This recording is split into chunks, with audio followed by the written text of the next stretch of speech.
3rd, 2020. Translated by Treasure. Life is a non-material structure with spirituality at its essence and whose manifestations are varied and ever-changing, from microbial bacteria to insects, from plants and animals to humans, from goblins, devils, monsters, and ghosts to gods, Buddhas, celestials, and saints, and from some mysterious cosmic objects to the ancestor of Buddha, the greatest creator. They are all lives. Both the material world and the non-material world are the spaces for lives' activities.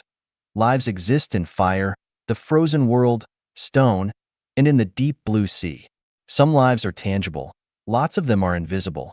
Some live in hell, some live on a planet or celestial body, and some live in heaven.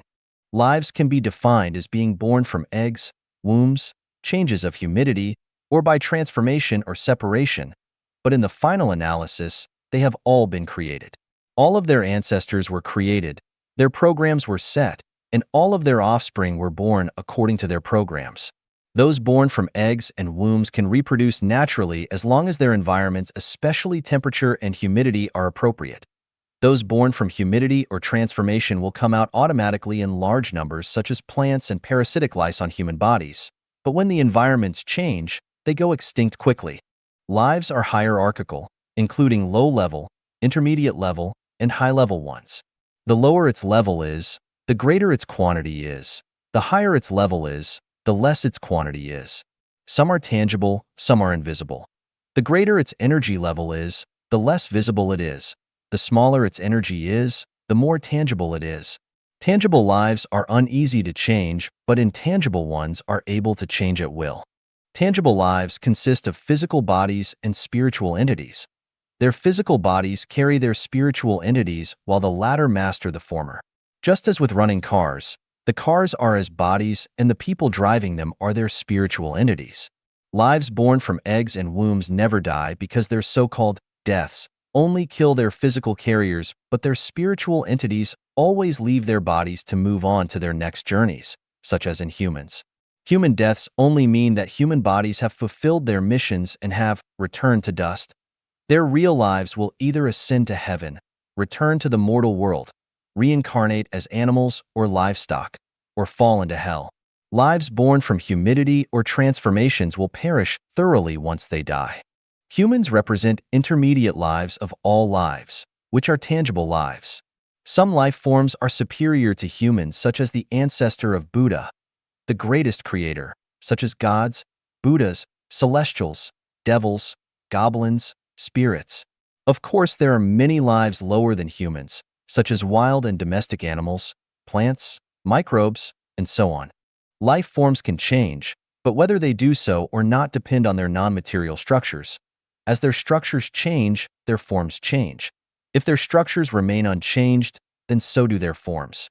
This raises a very serious consideration for us. By being careless, human life structures can degrade to those of animals such as dogs and pigs, but by being careful, those same human life structures can elevate to those of goblins, spirits, celestial beings, or Buddhas. Once born into this mortal world, humans change every day.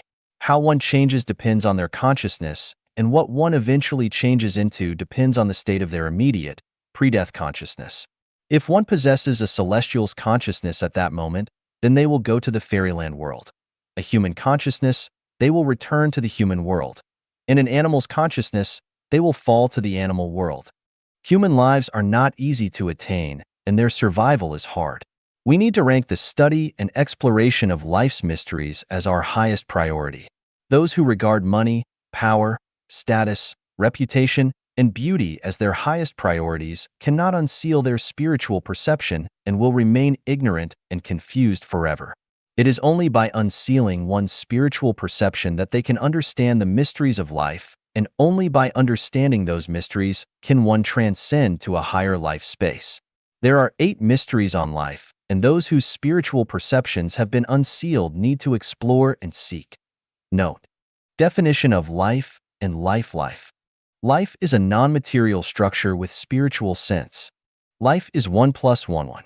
Life is composed of 2 parts: the intangible spiritual entity and the tangible body.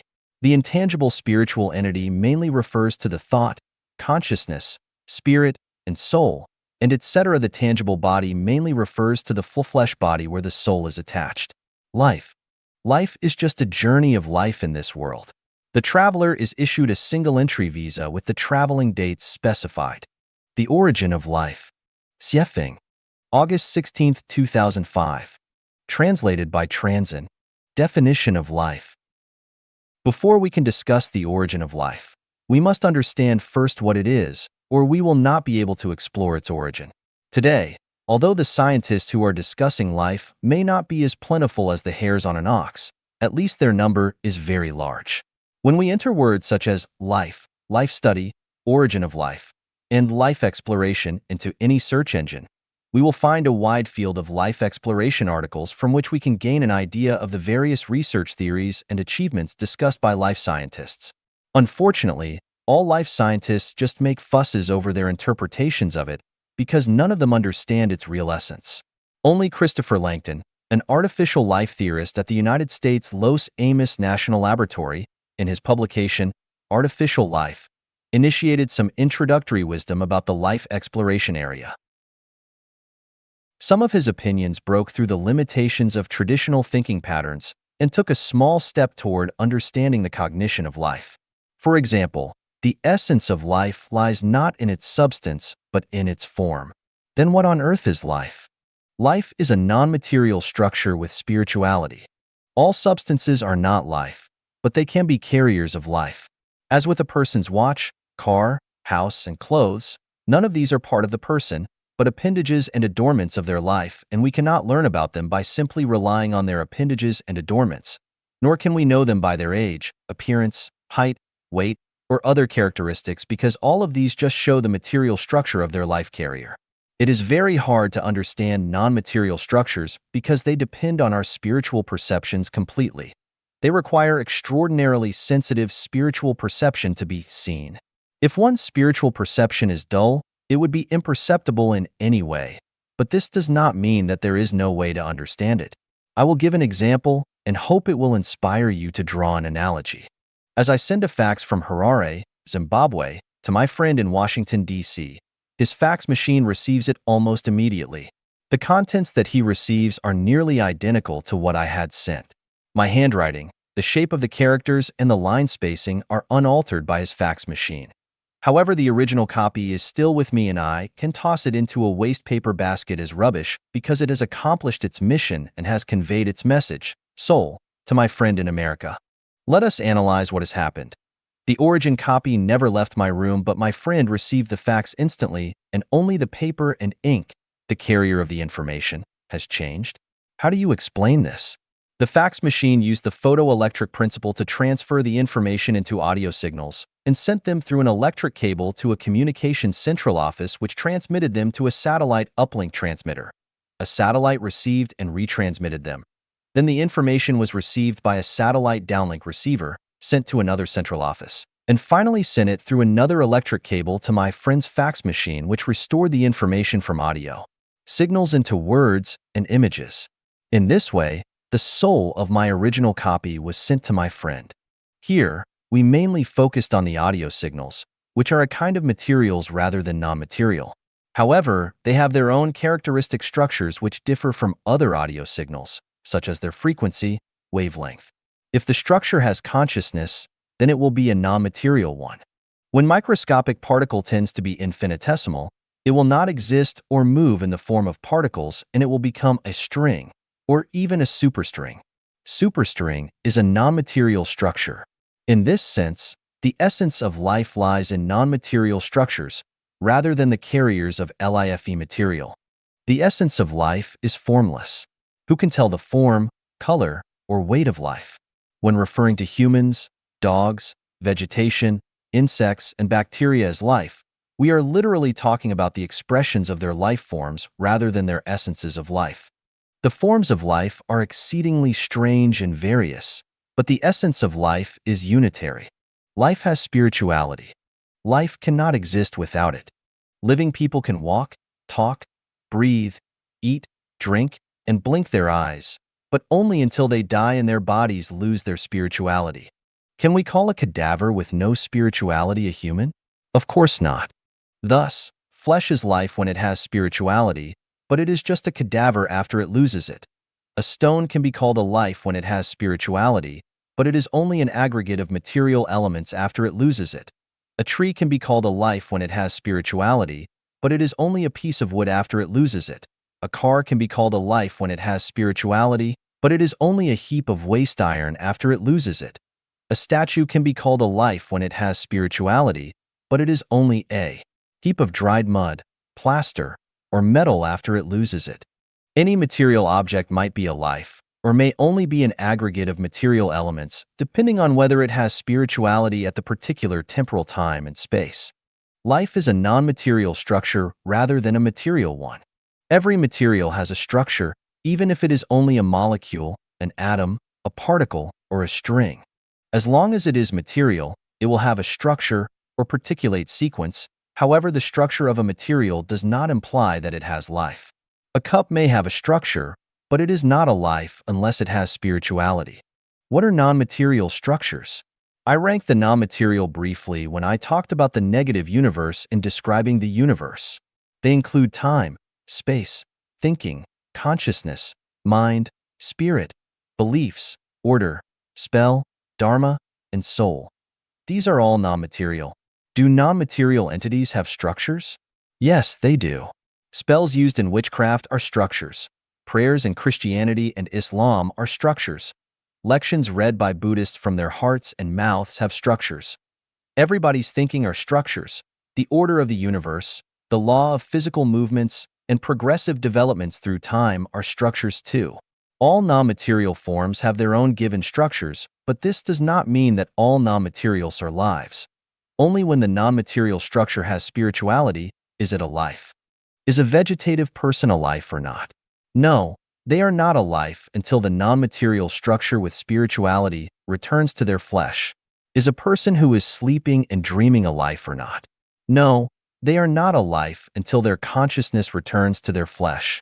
It may be hard to accept this. Obviously, the people are still breathing. Their hearts are still beating. Their bodies are still warm. How can you say that they are not lives? Indeed, that is exactly what I am saying. If a car's engine is working with its headlights shining, maintaining a normal temperature, water circulating, and fuel burning, can we then say that the car is a life? If a pot of water is boiling on the stove with steam and with the possibility of scalding people, can we say that the pot of water is a life? We see people talk, run, eat, drink, and play in movies or on television. Are they lives? A great river is flowing, running, and crying. Is it a life? The moon moves around the Earth at full speed and moves the Earth's ocean tides. But is the moon a life? Everything in the universe may or may not be a life. Whether it is or not depends on whether it has non-material structure with spirituality at that moment. We just talked about the essence of life, which is the same as the software in a computer. A software program can only perform its function when it enters into a computer's hardware, otherwise its program will not work. It is very hard to understand the essence of life. It sounds as if I am talking about something that is only in my imagination. So let me level down the meaning of life to a lower degree and analyze and interpret it from this presentation of life. Sakyamuni, who possessed Buddha eyes, defined life as born from eggs, wombs, humidity, or by transformation, with or without form, either thoughtful or thoughtless, and neither thoughtful nor thoughtless. And this definition includes all life forms in the universe. The life forms born from eggs, wombs, and humidity can be seen everywhere on the earth, and they are easy to understand. What is life born by transformation? Every life with water, appropriate temperature, humidity, and that is formed naturally, belongs to the category of transformation. The huge numbers of microorganisms and various bacteria are all transformations. The life that can be seen through human eyes refers to the life which has physical forms. Every life that we see in the world is the life that can be seen through human eyes. What life cannot be seen by human eyes? This refers to the life which exists without any physical form, such as the life in heaven, life in the Elysium world, life in Netherworld, life in the frozen and inflamed layers, and so forth. Thoughtful life refers to life with self-consciousness. Thoughtless life refers to life without self-consciousness, such as plants without flowers or fruits, and nearly all gemstones. Either thoughtful or thoughtless life refers to life that appear to lack consciousness, such as the earth, the sea, thunder, wind, clouds, rain, snow, and so on, but actually can have great wisdom. Neither thoughtful nor thoughtless life is superior. That which normal lives regard as 1,000 years is only a moment to super celestial beings and Buddha in supreme life space. There is, however, one superior life which exists on a holographic level only and has no physical form. This is the unique, greatest creator. It would take hundreds of years to comprehensively analyze all the life forms, but I will use humans as an example for which to interpret life. Life is 1 plus 1 is equal to 1. Life consists of two parts, a formless spiritual entity and a tangible object. The formless spiritual entity refers mainly to consciousness, thinking, spirit, inspiration, mind, and mindfulness, which are collectively called the soul. The tangible object refers mainly to the body to which the soul is attached, such as a person's flesh. A person is a life because he has consciousness, thinking, spirit, and some invisible and impalpable psychological activities, as well as a soul-attached body, such as the 5 sense organs and the 7 apertures in the human head, internal organs of body, trunk and limbs, skin and hair, nerve and blood, and so on.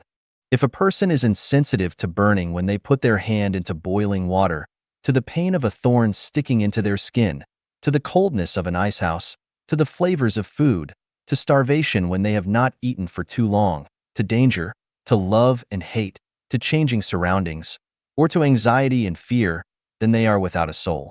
Such a person does not exist at all. Although a vegetative person is still a person medically speaking, their souls have left their body and roamed into a space tunnel. Because of the maladjustment of the body, their soul cannot attach to its flesh effectively, and their thinking and consciousness cannot express themselves effectively. If we massage constantly at a certain acupoint of their body or call softly into their ears, we can bring their distant soul back.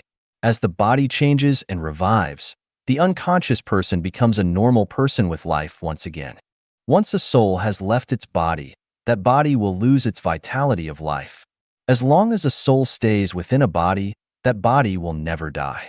Even if you remove a person's heart, drain all their blood, or even decapitate them, their life will still exist and they will not be dead.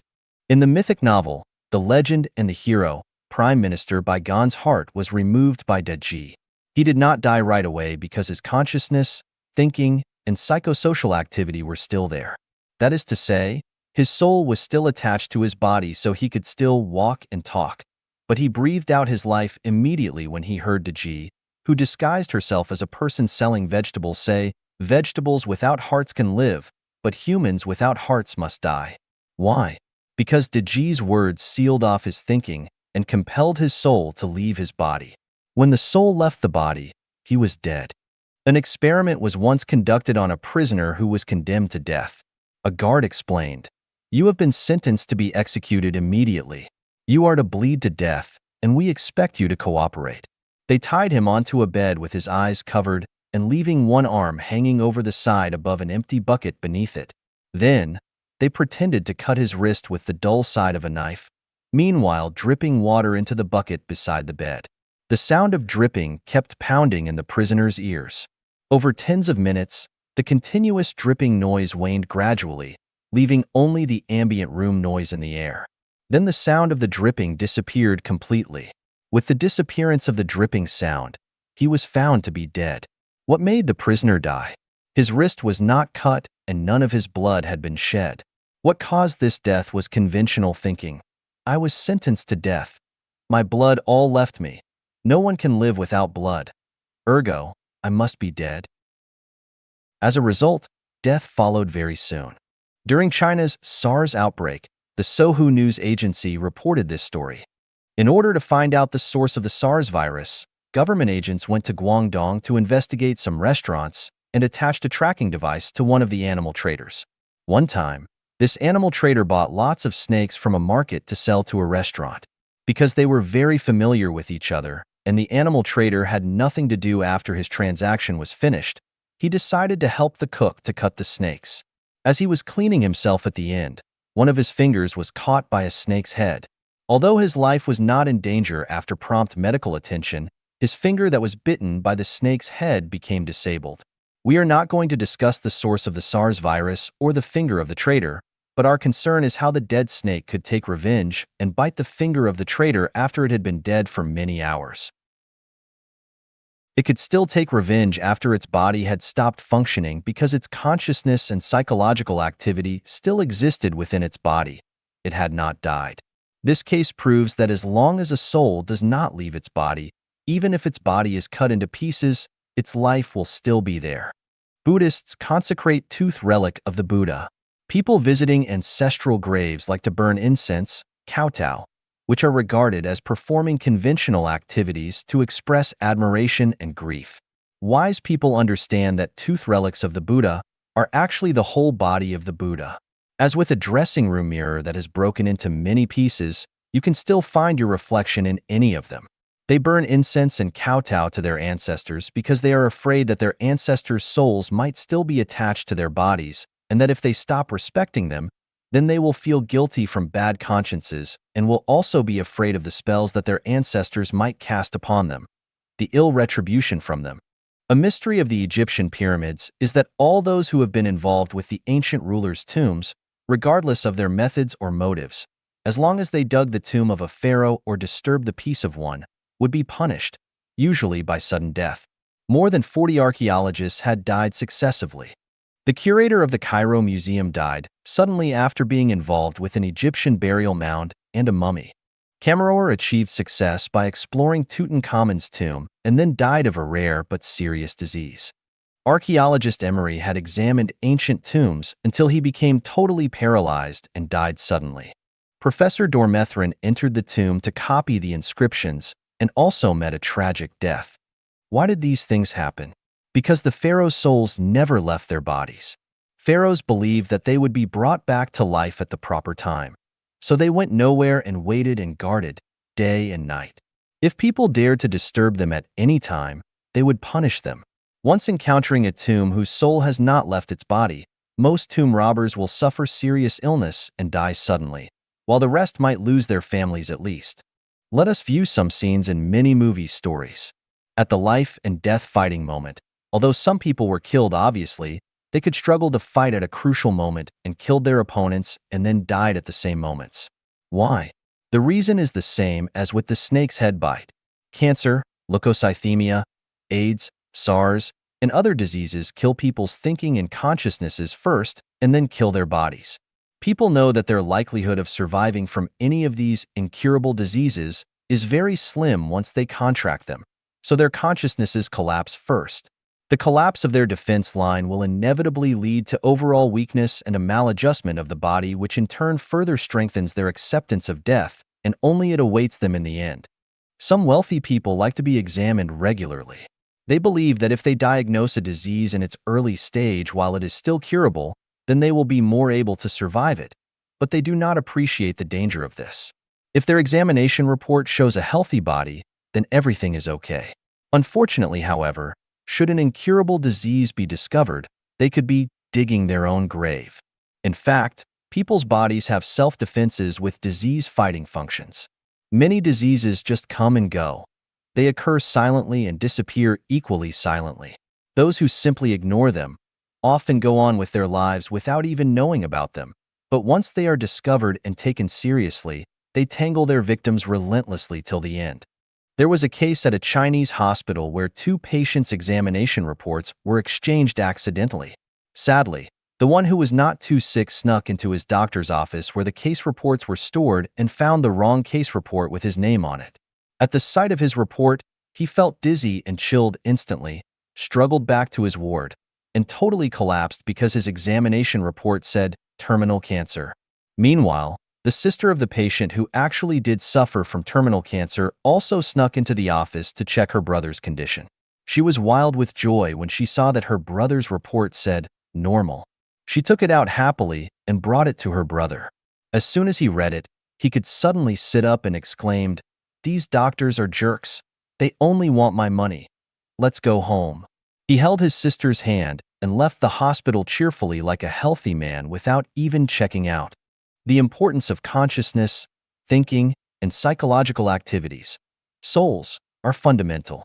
They prove that the deaths of living creatures means the death of their souls first of all. The deaths of their fleshes are caused by the deaths of their consciousness, thinking, and psychological activities, which represent exactly their souls. People who die out of shame, fear, or anger are actually killed by their own souls. A shameless person never dies from shame. A courageous one never dies from fear, and a tolerant and broad-minded individual never dies from anger. Seth said, "Physiological symptoms are communications from the inner self which indicate that we are making mental errors of one kind or another, and such is the case. When our consciousness, thinking, and psychological activities are functioning abnormally, our bodies become dysfunctional and maladjusted, which is the reason why so many people need to self-refine." Taoists are second to none when it comes to talking about good health and long life. One who seeks Tao can most easily cast off their worldly involvements and treat their life from a higher level. When their self-refinement makes their consciousness, thinking, and psychological activities realize that as long as there is a soul, there is a life, then they are able to become celestial beings. Buddhists' understanding of life is at a higher realm because they understand that although souls consist of consciousness, thinking, spirit, and psychological activities, there cannot be a life without a physical carrier body, but they can attach themselves to other objects to form other new lives. Souls can go to the Elysium world directly and enjoy the supreme pleasure of life when self-refinement reaches a profound level by ridding themselves of the constraints of normal thinking completely. By supreme self-refinement, I mean self-refinement of consciousness and thinking. The self-refinement which aims towards supernatural power is at a lower level. Eminent Buddhist monks never take supernatural power seriously. However, many things grow in gardens that were never sown. Jesus and Sakyamuni considered how to save all living creatures. Yet in the end, both of them obtained supreme supernatural power. In postscript, I have written, "Unbearable cold surpass the human world. Infinite day on Balakia Island. Scatter a handful of sand and thousands of trees will appear." The part that says, "scatter a handful of sand and thousands of trees will appear," is a supernatural power, a magical power, yet it is never easy to obtain it. Journey to the West, herein called Journey, is regarded as a nonsense mythological novel by ordinary people. In fact, it really is not. Author Wu Qingyin was an eminent Dharma monk who came from India to China and faced the wall for 9 years.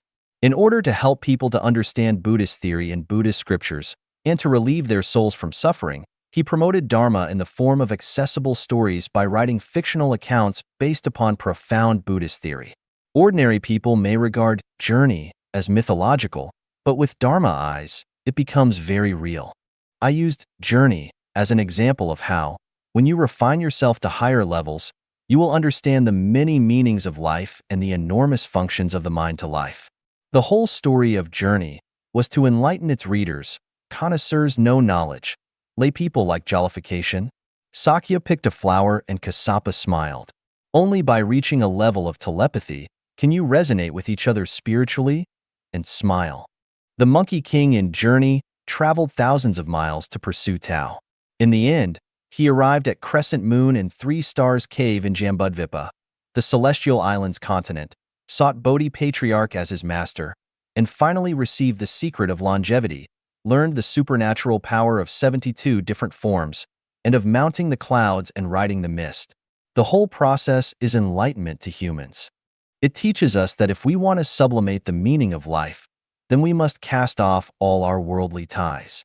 The birth of Monkey King from rocks tells us that it is only by disassociating from our families and affections in our conscious thinking and psychological activity, and by ridding of all our constraints that we can gain the chance to advance to the supreme life space. If we merely consider being patriotic, upholding the honor of our ancestors, and other worldly affairs, then we will stay at the same mortal level forever. It informs us that once we determine to pursue Tao, we must overcome all hardships and be very persistent, just as Sakyamuni sitting under the Bodhi tree would not rise until he was enlightened. This is the only way. It enlightens us learn that no trees can bear ginseng fruit on the earth. Well then, where is the Wuzhuang temple? It is definitely not in the mortal world. In this sense, We must expand our view of thinking into the vast universe, surpass the limitations of space and time, and enter into another space to discover the mysteries of life in the distant heaven. Wukong's master wanted him to learn the knowledge of art, circulation, and movement. Wukong asked, "Will this knowledge make me immortal?" Master replied, "No," and Wukong said over and over again, "Then, I don't want to learn these three skills." This tells us that profound knowledge does not exist in these three types of knowledge, which are actually different levels of supernatural powers. If we restrict our thinking and consciousness to the level of art, we will never arrive at the other side of life. Wukong's refinement at Crescent Moon and Three Stars Cave was actually that he had uplifted himself with the knowledge of the soul, including thinking, consciousness, spirit, and psychological activities. When we grasp the secrets of soul and life, then 72 different forms, or even 1,000 kind of transformations, are not difficult. It is not fanciful to mount the clouds and ride the mist, or rise to heaven and fall to earth. Speaking of mounting the clouds and riding the mist, people often regard this as a thinking fantasy and talking idiotic nonsense, but in fact, when we let go of our consciousness and expand our thinking, then we will find that it is a very common life phenomenon in another space and time. Consider astronauts in spacecraft and consider the footprints left by those who flew to the moon. Then suppose that the moon is smaller than its actual size. Half its size, one-third its size, down to a sphere as small as a football field. In these cases, could people have flown there? Or suppose the size of the Earth remains, but its weight is reduced to 5 metric tons. Could you then mount the clouds and ride the mist? Then, suppose that your weight is not 70 kilograms, but 20, 10, or 1 kilogram, or 1 gram, or even as light as a feather. Could you then mount the clouds and ride the mist? You should know that the spiritual entity, soul, which constructs life is weightless. Without a spiritual entity, soul, there is no life, but without material form, there is no life either. Life requires both. Life is 1 plus 1 is equal to 1. Not 1 is equal to 1 and not 0 plus 1 is equal to 1. Spiritual entities can exist alone and material objects can exist alone. When spiritual entities and material objects exist separately, there is no life. It is only when the two are combined together that life generates. Just as with hydrogen and oxygen atoms, it is only when the two are combined together that water forms. Like cloud clusters with positive and negative charges, it is only when the two meet with each other that lightning and thunder will be generated. Souls can accomplish their functions only when they are attached to material objects. Souls can not only be attached to the bodies of humans and animals, but also to plants, rocks, houses, storms, rivers, ponds, cars, TVs, and any other things. There are lots of examples in the Bible. Many prophets have made incredible though obscure prophecies after having been possessed by spirits from supreme life space. Jesus cured many sick people who were possessed by evil spirits. There are countless records and instances of being possessed by souls or haunted by ghosts at all times and all throughout the world. Seth conveyed information of life to common people through an attachment to an American woman. There are many examples of souls becoming attached to lightning. Here are 2 examples. In 1899, a man was struck dead by lightning in his courtyard. 30 years later, his son was killed in the same way and at the same place.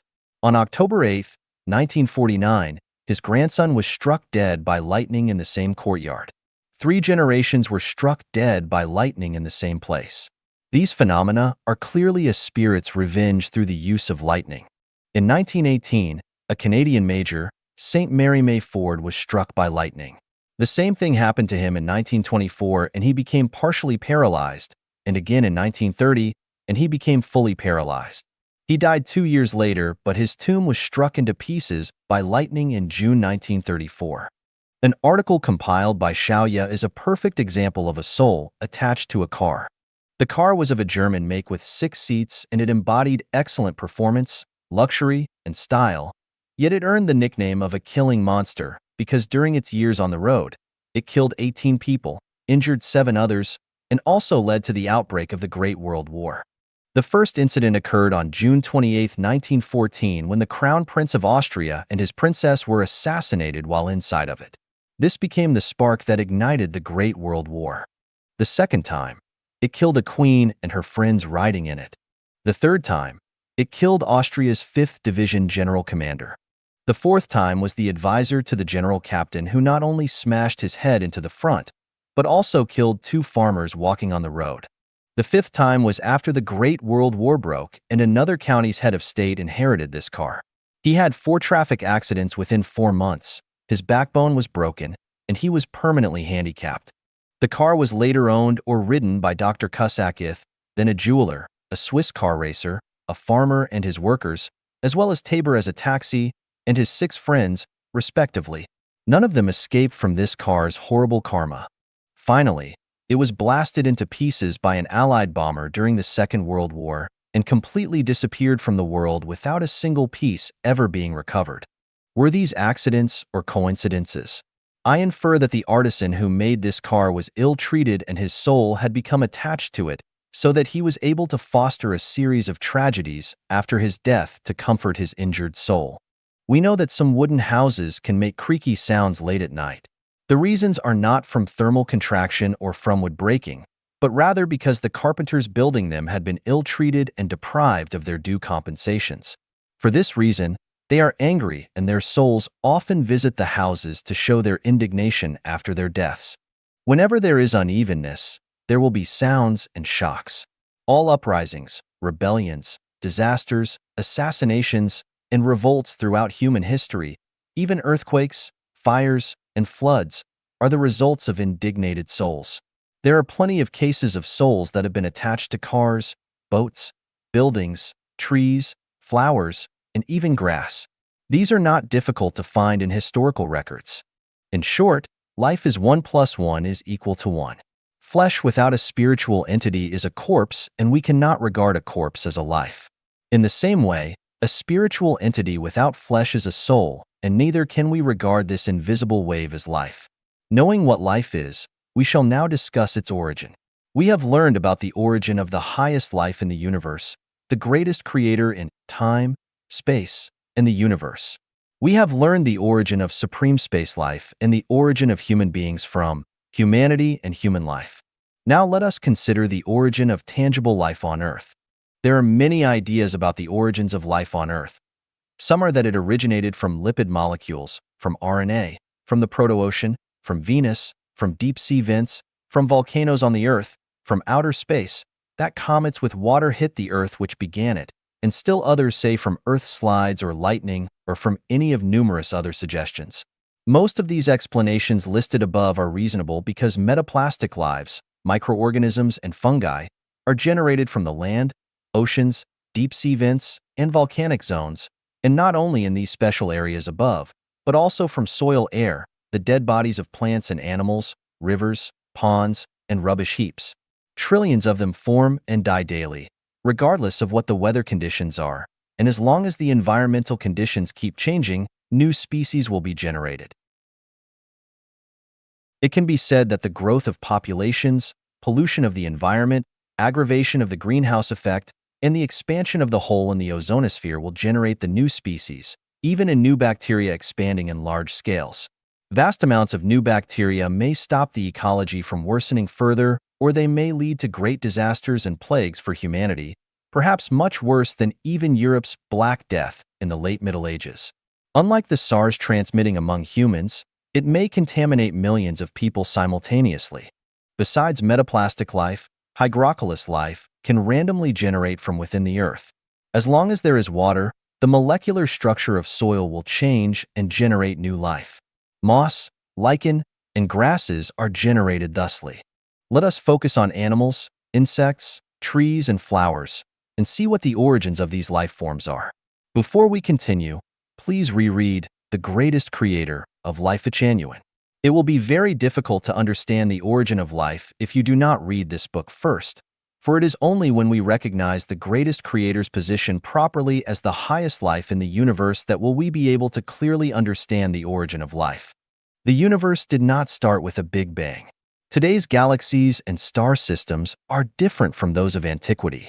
Every heavenly body and galaxy in the universe has its own origin and function. As we know from fundamental physical knowledge, the total amount of energy in the universe is fixed and never varies. and perpetual motion machines are unreal. Inevitably, the motion of the moon, the earth, and the stars need to be powered by some force. But where does the primordial motive power come from? You might have a large pile of tiles, cement, and wood, but they cannot build a house without being designed and arranged by people, not to mention the intricacy of celestial bodies spinning around each other at high speeds. They could never construct star systems by themselves. Our solar system came into being 4.5 billion years ago due to extended painstaking efforts of the greatest creator, gods, and celestial beings. The Earth was the first one formed in our solar system. Although astronomers believe that the history of the Sun is longer than that of the Earth, this does not mean that the Sun was the first body in the solar system. We all know that black holes populate the universe. Some scientists believe that black holes are magnetic vortices caused by the gravitation between two or more celestial bodies passing by each other, just as with a typhoon and a tornado. But this cannot be true because black holes are aggregates of high-energy matter. The more energy they have, the less tangible they will be. Great form has no contour. We may compare black holes to batches of covered dough from which a cook has removed one piece according to his need for making a meal. The black hole is exactly that covered dough, while the Earth is that small piece which has been removed, and the greatest creator and his assistants, gods, are the cook who has removed the small piece. After the emergence of the Earth, the Sun was moved from somewhere. In order to make the Earth rotate around the Sun constantly, additional planets were added to the solar system. Therefore, the entire solar system exists to serve the Earth. This means that humans exist on the Earth, but they cannot exist on other planets of the solar system. After arranging the solar system, the gods sent down hundreds of millions of angels, super celestial beings, to terraform the Earth. Water and the atmosphere were designed and created, and the combination of water, air, sunlight, and soil produced a large biomass of metaplastic microbes and hygrocolis grasses on the Earth. Then the super celestial beings began to build pyramids. These were not the pyramids in Egypt, but ones that spread along the 30 degrees north latitude and 30 degrees south latitude in the ocean beds of the Atlantic and Pacific Oceans. They served as laboratories for developing life on Earth because they could gather effectively the special energy of the Sun to speed up its growth and development. Super celestial beings designed and created most of the insects, all trees and flowers, and all herbivores on Earth today from within the pyramids, and then transported these lives to every part of the Earth by advanced aircraft. The whole process lasted slightly more than 1 billion years. In the process of creating animals, celestial beings found that water needed to be brought inland for the plants and animals to spread across the Earth. Therefore, they opened a mind to build a space station and constructed what we now see as the Moon by using metals from the Earth. With the Moon, the Earth became alive, not only bringing an ebb and flow, wind, clouds, snow, and rain, but also illuminating the night. After more than 1 billion years of creation, the Earth morphed into a beautiful, rich, and prosperous paradise. It was a nearly perfect replica of the 10,000-year world. Super celestial beings, we can call them advanced intelligent people, were very pleased with the Earth that they had made and did not want to leave it. But they had to do so in order to avoid the jealousy that was forming in other people. To protect their creation secrets, they dropped all the pyramids to the bottom of the oceans. The beautiful continent of Atlantis disappeared forever. As for the origins of other insects, carnivores, dinosaurs, and humans, please refer to Humanity and Human Life of Life Genuine. We can conclude that apart from the lives of Metaplasia and Humidogene, all other species on Earth were designed and created separately rather than linearly by evolution, just as the tools that we use have been designed and created by people. Although